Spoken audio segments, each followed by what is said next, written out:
আছে। দেখো আমরা এখন যে জিনিসটা শেখার চেষ্টা করব সেটা হচ্ছে ইম্পারেটিভ সেন্টেন্সের ভয়েস অ্যাক্টিভ থেকে প্যাসিভ।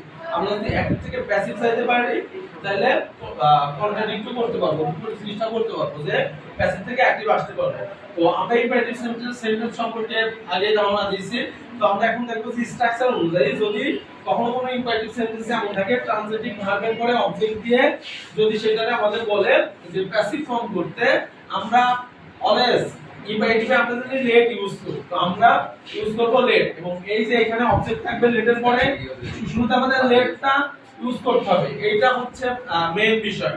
তাহলে ইম্পারেটিভ সেন্টেন্সে আবার বলতেছি ট্রান্সিটিভ ভার্বের পরে যদি অবজেক্ট থাকে তাহলে লেট ইউজ করব এবং তারপরে দেব অবজেক্ট, দেন বাকি ইউজগুলো সেম বা বাকি স্ট্রাকচারটা ইউজ করলে বাকি স্ট্রাকচারটা আমাদের সেম থাকবে। বি প্লাস ভি3 এই জিনিসটা আমাদের একটু মাথায় রাখতে হবে যে ভি3 এর আগে আমাদেরকে একটা বি ইউজ করতে হবে, যেহেতু আমরা এটা ট্রানজিটিভ ভার্ব ইউজ করতেছি এই কারণে। তাহলে পারবা? তাহলে রিভিশন করি। একটা বললাম একটা রিভিশন করি যে ট্রানজিটিভ ভার্বের পরে যদি একটা অবজেক্ট দিয়ে তোমাদের বলে যে এটা তুমি প্যাসিভ করো তাহলে তুমি কি করবা? Let plus object be plus V. Then আমাদের যদি তোমরা যদি চাও এটা যদি আমরা একটা উদাহরণ বলি, যেমন আমাদের বলতে পারে যে হেল্প দা ইনোসেন্ট, ভালো করে বুঝো, হেল্প দা ইনোসেন্ট।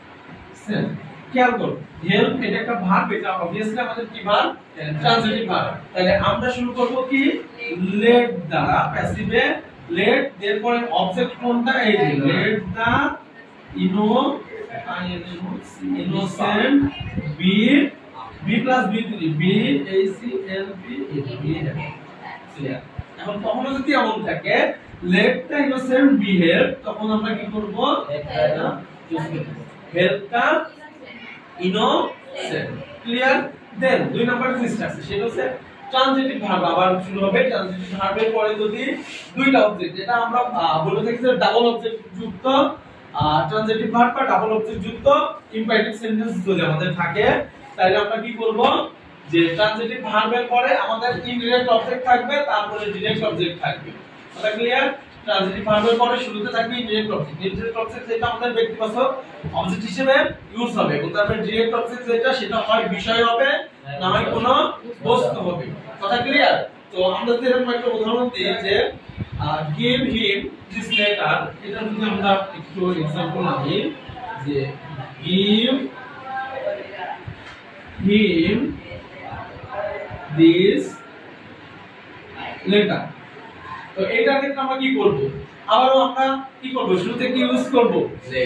ট্রানজিটিভ ভার্ব ইউজ করব। তাহলে কি ইউজ করব?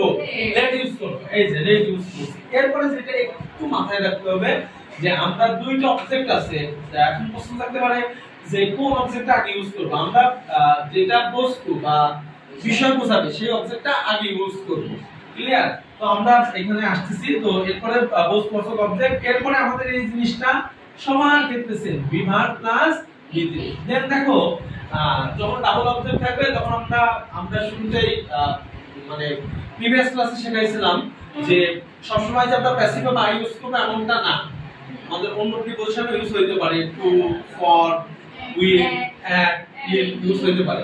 তো আমরা এখানে টু অথবা ফর ইউজ করব।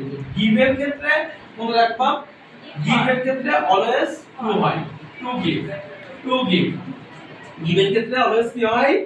টু হয়, টু গিভ। দেখো টু অথবা ফর ইউজ করব, এরপরে অবজেক্ট যেটা ব্যক্তিবাচক অবজেক্ট। তাহলে এটা কি হবে? তোমরা একটু বলার চেষ্টা করো তো। এটার প্যাসিভ যদি করি অবশ্যই প্রথমে লেট, দেন বস্তু বা বিষয়বাচক অবজেক্ট কোনটা? This letter. Let this letter be given to him. Clear? আমি কি একটু ফাস্ট আসছে? কথা clear? Let this letter be given to him. Then এটা তো ক্লিয়ার।